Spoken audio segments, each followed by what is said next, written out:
अखबार और news channel पर आपने अक्सर अपराधियों के लिए गैंगस्टर अथवा हिस्ट्री शीटर शब्द के इस्तेमाल के बारे में जरूर सुना होगा, लेकिन क्या आप यह जानते हैं कि गैंगस्टर और हिस्ट्री शीटर के बीच क्या अंतर होता है?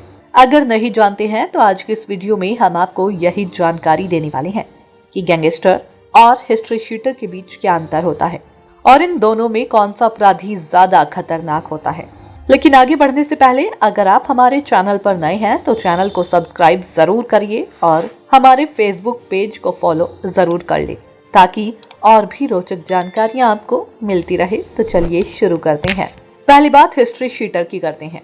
तो आपको बता दें कि जब कोई अपराधी एक से अधिक मामलों में दोषी पाया जाता है या वह बार बार आपराधिक गतिविधियों में संलिप्त पाया जाता है तो इस स्थिति में थाने के एसएचओ की तरफ से एसएसपी या एसपी को रिपोर्ट भेजी जाती है।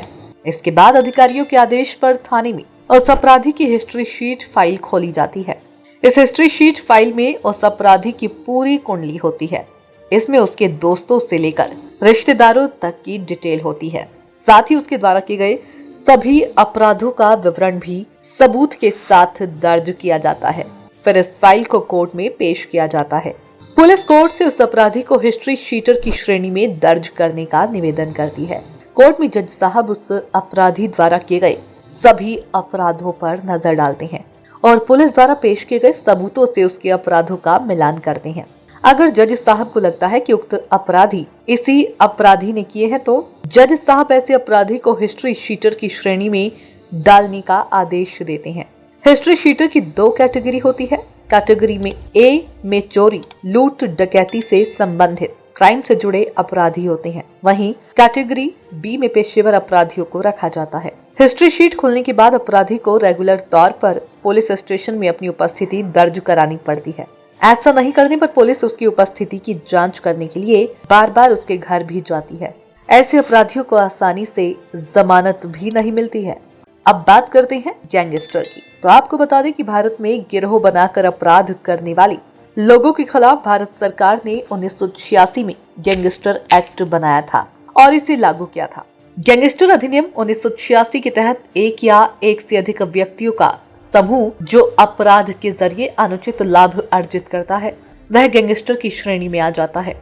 किसी अपराधी को गैंगस्टर घोषित करने की एक पूरी प्रक्रिया है। कानून के मुताबिक जब एक अपराधी गैंग के साथ अपराध करता है या अलग अलग अपराध के लिए अलग अलग व्यक्तियों का सहारा लेकर अपराध करता है तो उस व्यक्ति को गैंगस्टर घोषित कर दिया जाता है। किसी अपराधी को गैंगस्टर घोषित करने से पहले अपराध से संबंधित थाने का प्रभारी एक चार्ट बनाता है जिसे गैंग चार्ट कहा जाता है।